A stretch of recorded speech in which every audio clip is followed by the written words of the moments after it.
வணக்கம், வாழ்க வளமுடன். Hello friends, welcome to food mom kitchen. வாங்க, இன்றைக்கி எங்கள் வீட்டில் தேங்காய் பால் ரைஸ் செய்ய போகிறோம். கோகனட் ரைஸ் தான் செய்ய போகிறோம். அரை மூடி தேங்காய் எடுத்து நல்லா பால் எடுத்து வச்சுருக்கோம். அதுக்கப்புறம் பார்த்திங்கன்னா அரிசி வந்து இந்த குட்டி அழாக்கால், இது வந்து இப்போ ஒரு அழாக்கில் பாதி, இது சின்ன அழாக்கு. இதில் 3 போட்டிருக்கேன் நான். இதில் மூணுக்கு தண்ணி நம்ம 6 இதே மாதிரி சின்ன டம்ளர், இதே அளவு இருக்கிற டம்ளரில் 6 மடங்கு தண்ணி விட்டால் போதும். அந்த தேங்காய் பாலோட மிக்ஸ். இல்லைன்னா தாளிக்க வேண்டிய பொருள்கள்லாம் பார்த்திங்கன்னா இலை, கிராம்பு, ஏலக்காய், 3 ஏலக்காய், ஒரு 4 கிராம்பு, ஒரு இலை, நெய், கீ. அடுத்தது பார்த்திங்கன்னா பச்சை மிளகா, 3 பச்சை மிளகா கீறி வச்சுருக்கேன். 2 கீறி வச்சுருக்கேன் பாருங்கள். எடுத்துக்க அப்போ தான் அந்த காரம் இறங்கும். காரம் இதானே, வேறு ஒன்றுமே காரம் இல்லை, அதனால் 2 கீறி வச்சுருக்கேன். புதினா, ஃப்ளேவருக்கு புதினா. வெங்காயம் பார்த்திங்கன்னா ஒரு 2 பெரிய வெங்காயம் மெலிசாக கட் பண்ணி வச்சுருக்கேன். அரிசி ஊற போட்டு வச்சுருக்கோம். வாங்க, நம்ம இப்போ தேங்காய் பால் சாதம் செய்யலாம். ரொம்ப எம்மியாக இருக்கும், குழந்தைங்களுக்கு ரொம்ப பிடிக்கும். இந்த சம்மரில் குழந்தைங்களுக்கு வாய்ப்புண், வயிற்று வலி, ஹீட்டு இதெல்லாம் குறையும். அதனால் நம்ம தேங்காய் பால் சாதம் செய்ய போகிறோம். பாருங்கள், ஸ்டவ் ஆன் பண்ணி இப்போ நம்ம பேன் வச்சுட்டோம்.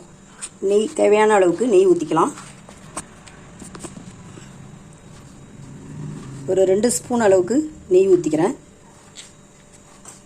கொஞ்சம் ஆயிலும் விட்டுக்கலாம் நம்ம இதில்.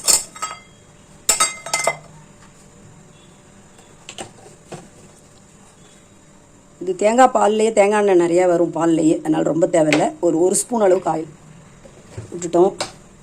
2 ஸ்பூன் நெய், 1 ஸ்பூன் ஆயில் விட்டாச்சு. இதில் பார்த்திங்கன்னா நம்ம இந்த பட்டை, கிராம்பு, ஏலக்காய் இதெல்லாம் போட்டு ஃப்ரை பண்ணலாம். பட்டை இல்லை, அதனால் பட்டை போடலை நான். ஏலக்காய், கிராம்பு, பிரிஞ்சி இலை போட்டிருக்கோம். இது நல்லா ஃப்ரை ஆகட்டும். ஃப்ரை ஆனோடனே கலர் கொஞ்சம் சேஞ்ச் ஆகட்டும். இப்போ நம்ம புதினா, வெங்காயம், பச்சை மிளகாய் எல்லாம் போட்டாச்சு இந்த ஹீட்லேயே. இது வந்து குழந்தைங்களுக்கு ரொம்ப நல்லது. சம்மரில் வந்து குழந்தைங்களுக்கு தேங்காய் பால் ரொம்ப நல்லதுன்னு சொல்கிறாங்க. தாய்ப்பாலை விட சிறந்தது தேங்காய் பால்னு சொல்கிறாங்க. அதனால் நம்ம தேங்காய் பால் கலந்த ரைஸ் கொடுக்கும்போது அவங்களுக்கு ரொம்ப நல்லா இருக்கும், உடம்புக்கு ஹெல்த்தி. ரொம்ப நல்லா ஃப்ரை பண்ணிப்போம். இதுலேயே நம்ம ஊற வச்ச ரைஸையும் போட்டு ஒரு வறுத்துக்கலாம். அப்படியே ஃப்ரை பண்ணிக்கலாம்.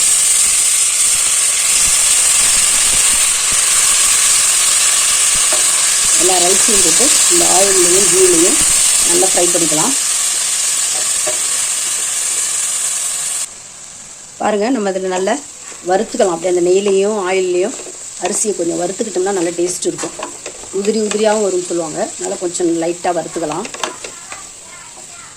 இது காரத்துக்கு வந்து அந்த 3 பச்சை மிளகா தான், ஆனால் கீரி போட்டிருக்கோம் நம்ம. அதனால் நல்ல காரம் இல்லை மிக்ஸ் ஆகும்.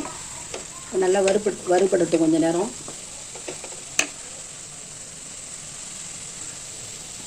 இதில் வந்து நம்ம தண்ணி வந்து 3 அழாக்கு சின்ன அழாக்கால் போட்டிருக்கோம் பாருங்கள். அதே மாதிரி 6 டம்ளர் தண்ணி ஊற்றிக்கிறோம் நம்ம. இப்போ பாருங்கள், இந்த அழாக்காலே 6 டம்ளர், அதே அளவு தான் இந்த டம்ளரு. 6 டம்ளர் நம்ம தேங்காய் பால் ஊற்றிக்கலாம்.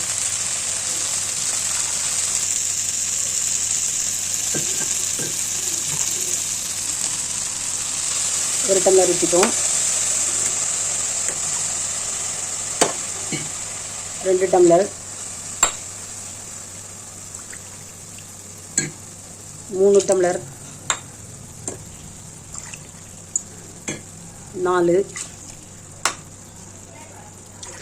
தேங்காய் பால் வந்து 5 டம்ளர் இருக்குங்க. நம்ம இன்னொரு சாதா டம்ளரும் ஒரு தண்ணி 1 டம்ளர் சேர்த்துக்கலாம். நம்ம 1க்கு 2 ஊற்றிருக்கேன். இது ஏன்னா நம்ம குக்கரில் அப்படியே வைக்க போகிறதில்ல, ஆஃப் பாயிலாக குக் ஆன ஒன்று தான் நான் வந்து மூட போகிறேன். அதனால் தண்ணி ஈக்குவலாக கரெக்டாக இருக்கும், ரொம்ப மேஷ் ஆகாமல் கரெக்டாக இருக்கும். நல்லா கொதித்து ஆஃப் குக் ஆன ஒன்று தான் நான் மூட போகிறேன். அதனால் கரெக்டாக இருக்கும். இப்போயே நம்ம மூடி போட்டு கொதி வந்தோடனே போட்டோம்னா மேஷ் ஆகிடும் அரிசி. பாதி வெந்து அதுக்கப்புறம் போடும்போது கரெக்டாக இருக்கும். இப்போ பாருங்கள், தேங்காய் பாலில் எம்மியாக பார்க்கவே சூப்பராக கோகனட் ரைஸ் எப்படி இருக்கும், பார்க்கறதுக்கே எப்படி இருப்பாருங்க. இதில் நம்ம கொஞ்சம் ஃப்ளேவருக்கு கரம் மசாலா ஒரு 1/2 ஸ்பூன் அளவுக்கு போட்டுக்கிறேன். நான் ரொம்ப போடலை, ஒரு 1/2 spoon garam masala. Colour change ஆகிடும். ஒரு 1/2 ஸ்பூன் போட்டுக்கிறேன். இதில் புதினாவும் நிறையா போட்டிருக்கோம். கடைசியாக நம்ம கொஞ்சம் புதினா ஆட் பண்ணிக்கலாம். தேவையான அளவு உப்பு போட்டுக்கலாம். அந்த தேங்காய் பால் வாசனையோட ரைஸ் வந்து ரொம்ப நல்லாயிருக்கும், டேஸ்டியாக இருக்கும். சக்கரை இது சால்ட்டு வந்து தேவையான அளவு போட்டுக்கலாம். 1 ஸ்பூன் 2 ஸ்பூன் போட்டிருக்கேன். பார்த்துக்கிட்டு நம்ம பத்தலைன்னா போட்டுக்கலாம். நல்லா கொதி வந்துடுச்சு. நல்லா கொதிச்சு ஆஃப் குக் ஆகட்டும். அப்புறம் மூடி போட்டு வெயிட் போட்டுடலாம்.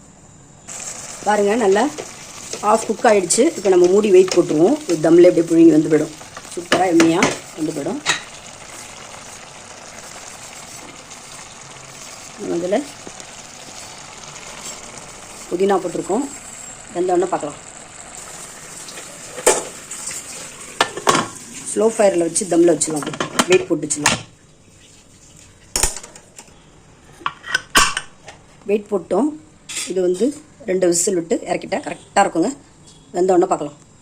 இப்போ நம்ம இந்த தேங்காய் பால் சாதத்துக்கு சைடிஷ்ஷாக உருளைக்கிழங்கு ஃப்ரை பண்ணலாம். இது நல்லா பொரியட்டும். நம்ம வந்து இப்போ பூண்டு, கடுகு, உளுத்தம் பருப்பு, கருவேப்பிலை போட்டிருக்கோம். நல்லா பொரிஞ்சு வறுபடட்டும். வறுபட்டோன்னே இதில் வெங்காயம் வேணும்னா போட்டுக்கலாம், வேண்டாம்னா நம்ம பொட்டேட்டோ மட்டும் போட்டு வறுத்துட்டு காரம் போட்டு வேக வச்சு ஃப்ரை பண்ணி எடுத்தோம்னா சூப்பராக எம்மியாக இருக்கும் அதுக்கு சைட் டிஷ். இப்போ பாருங்கள், நம்ம வந்து உருளைக்கிழங்கு அதில் போட்டாச்சு, எல்லாம் ஃப்ரை ஆகிடுச்சு. நம்ம அதில் பொட்டேட்டோவும் கட் பண்ணி போட்டுட்டோம். குட்டி குட்டியாக கட் பண்ணி போட்டுக்கலாம். எப்படி வேணாலும் போட்டுக்கலாம். கட் பண்ணி நம்ம அதில் ஆட் பண்ணிப்போம். நல்லா கொஞ்சம் நேரம் வதங்கட்டும். இப்போ பாருங்கள், உருளைக்கிழங்கு வந்து நல்லா வறுத்துட்டுருச்சு. இதில் வந்து நம்ம 1 டம்ளர் தண்ணி ஊற்றிப்போம். வேகிறதுக்கு சீக்கிரம் வந்துடும். ஒரு 1/2 டம்ளர் ஊற்றிட்டுனா கூட போதும். அது குட்டி குட்டியாக கட் பண்ணதால் சீக்கிரம் வந்துடும். வேகட்டும் அப்படியே. இது நல்லா ஒரு 3/4 வெந்தவுடனே நம்ம காரம் சேர்த்துக்கலாம். தேவையான அளவு உப்பு போட்டுக்கலாம். தேவையான அளவு உப்பு சேர்த்துக்கலாம். ஒரு 3/4 வெந்தவுடனே நமக்கு வேண்டிய காரம் சேர்த்துக்கலாம். நம்ம இப்போ இதில் தேவையான அளவு நம்ம காரம் போட்டு நல்லா பரட்டி எண்ணெயை ஊற்றி பரட்டி உருவெல்லாம் நல்லா எடுத்துட்டோம்னா சைட் டிஷ் ரெடி ஆகிடுங்க. தேங்காய் பால் ரைஸும் உருளைக்கிழங்கு ஃப்ரையும் சூப்பராக ரெடி ஆகிடுச்சு. Thanks for வாட்சிங்க. நம்ம நெக்ஸ்ட் வீடியோவில் பார்க்கலாங்க. பாய்.